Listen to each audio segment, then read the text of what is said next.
Hello and welcome to day 18 of Flash Briefing February. Today, myself and Peter Stewart are going to be speaking about presentation skills. So Flash Briefing February, hopefully you'll have already caught up with what we've been doing this month here on the VoiceWorks Facebook page. We've been bringing you a short snippet every day, around 10 minutes long, a video. You can also listen to it as a podcast, just giving you the skill set, the mindset and the marketing to build a better briefing. So whether or not you've never heard of flash briefings, perhaps you've got an idea for a flash briefing, but you don't know where to start, or perhaps you've just started it and you want to know the little tips and tricks that you could put into practice to really polish your flash briefing, that is exactly what we are here for every day in February, bringing you our experience as flash briefing creators, but also our experience from our careers as professional broadcasters. So I work for the London Evening Standard, recording news for Google Assistant, and I also work for a local radio station as a news reader here in Kent in the UK. And this is Peter Stewart. And I work for a big British broadcasting company who've banned me from telling you who they actually are. Not too difficult to work it out, though. Big British broadcasting company. And from London, I produce 3 daily flash briefings, and I've been involved with audio production and presentation for more years than I care to remember, actually. But I'll give you some idea by looking at the amount of hair that I've got. I call it headphone rub, to be quite honest with you. So today, presentation skills, and it has to be said that at one stage, I was the only voice and presentation coach for the whole of the BBC. Darn said it. In the whole of the UK. So going around and training people in their presentation and their news reading styles, both for radio and for TV. So there's a few tips that over the next few minutes I'm going to be passing on to you about how you come over when you're presenting. And one of the main things is don't be yourself. Okay, because if you're going to be yourself, there are various styles of you. Okay.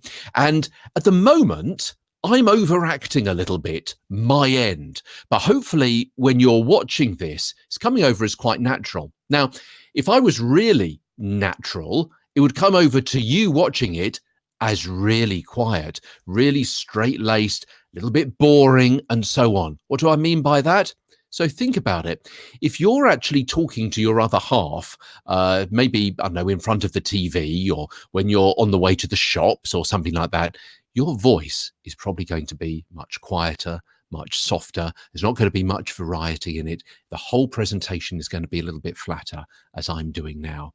Now, if I was just talking to you in that kind of voice, in that kind of presentation, in that kind of way, with that kind of personality, it was going to be so boring that actually you would fall asleep. Yeah. So you've got to act up a little bit. You've got to crank up the volume. You've got to crank up the personality. You've got to crank up the presentation, not over the top to be wildly exciting and manic that some people might think that you're on drugs or something like that. You've got to kind of keep it under control, but you've got to crank it up a little bit. Okay. Be yourself, but yourself plus a little bit more. Turn up that presentation, turn up the personality a little bit, overact a little bit, you plus. But you've still got to keep that one-to-one engagement, yeah? Because if you are presenting to everybody in a hall, all of your listeners were all gathered in a seminar kind of situation or in a massive hall where you're doing a massive presentation to 100, 200, 1,000 people, your presentation, your production style would be completely different again, because it would be huge. Everybody, thank you for, hello Wembley, would be that kind of thing, wouldn't it? You would be big, you would be loud, you would be bold, you'd have a huge presentation. But just imagine how people would listen to your flash briefing, perhaps by themselves, or maybe one other person, in a kitchen, in the car, in the bedroom, in the bathroom, something like that. So if you did that huge presentation, you'd come over as false, as inauthentic. It wouldn't be appropriate. It would sound odd. It would be too much in their face. So again, you've got to tone it down from that, but tone it up from your normal one-to-one presentation that you might have with a member of the family. You've got to get your message over. You've got to get your message across. You've got to be able to engage. Now, another part of this, as well as your personality, is the presentation. Now, I'm ad-libbing to a certain extent, but don't tell anyone, but I've got some notes. I've got some notes which are just off screen. You can't see them, but you may be able to see occasionally that I just kind of glance at my notes just to remind me of the next thing I want to say. And they're just bullet points. They are just notes. And hopefully I know what I'm talking about. I know where I'm going, so much so that I don't need a script. And you see, the problem with the script is that not many people, unless you're a trained actor, can actually read from a script in an authentic way and are able to lift the words off a page to make it sound as though they are just kind of ad-libbing. Yeah, most people would read a script and make it sound rather staid. The words would be perhaps lifted and stressed, the wrong ones. The magical thing about the human personality and the human voice is that when you know your topic, when you know your subject, you're going to lift the important words in exactly the right way almost every single time. The problem is that when we're reading hieroglyphics scribbled on a bit of paper, bit of dried wood, essentially, is what it is, we're still not, as human beings, kind of trained in that way. We can learn how to do it, but it's not inbuilt into our psyche, into our personality, to be able to read these scribbles and to make them sound authentic. We have to be trained into how to do that. So if you've got a script and you're reading it, you're going to sound too formal. You're going to sound too staid. So I would really recommend you just to have some bullet points. If you've got bullet points, then you're just going to glance off that, and then you're going to riff from what you've written down.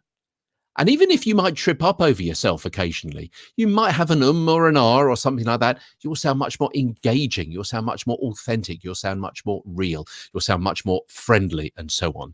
Too polished and you'll sound too inauthentic. You'll lose that one-to-one connection. So don't script anything unless you're a fantastic actor.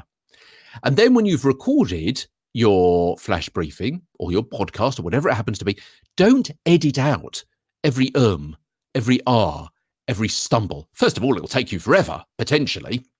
You want to get this done.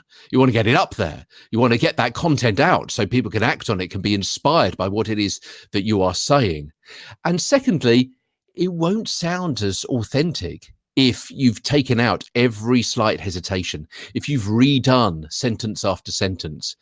People will notice and edit at 50 paces. A couple of other tips. Smile. Have fun. Enjoy yourself. Have a bit of rehearsal. Know it is that you want to say.